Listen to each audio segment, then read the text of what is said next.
Yo mga repa, alam nyo, sa dami ng mga superstars ngayon sa NBA, may isang player na tahimik lang pero grabe kumakapanira ng diskarte ng kalaban. Walang iba kundi si Alex Caruso. Akala ng iba, sidekick lang siya o kaya naman ay role player lang sa Oklahoma City Thunder. Pero sa video natin ngayon, ipapakita ko sa inyo kung bakit siya ay tinuturing na unfair advantage ng OKC. Tara, pag-usapan natin to. Sa Game 4 pa lang laban sa Phoenix Suns, kitang-kita na ang talas ni Caruso.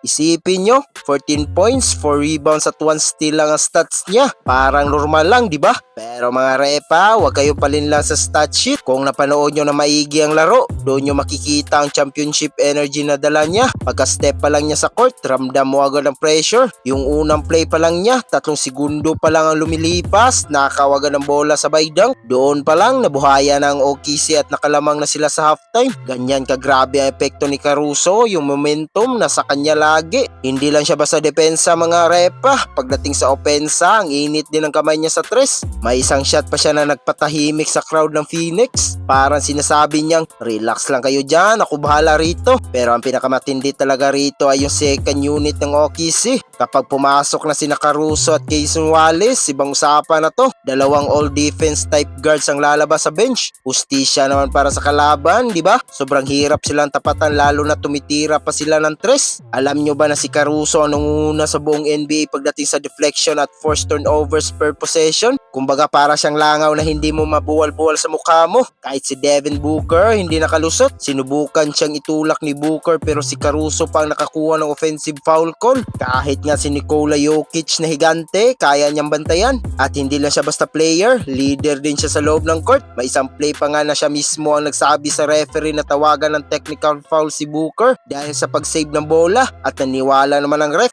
Ganyan katindi ang impluensya niya. Kaya naman para sa mga teams na makakalaban ng OKC sa susunod na rounds, maghanda na kayo dahil kapag lumabas na ang second unit nila na pinangunahan ni Caruso, sigurado mahirapan kayong makahabol. Ang hirap bumawi lalo na't ang tindi rin ng mga starters ng Oklahoma. Kaya kayo mga idol, sa tingin nyo ba si Alex Caruso na ang kulang na piraso para makuha ng OKC ang kampyonato? Comment niyan sa baba at pag-usapan natin yan. Huwag nyo rin kalimutan mag-like at subscribe at pindutin ang notification bell para laging updated sa ating kwentuhan basketball. Hanggang sa muli, peace out!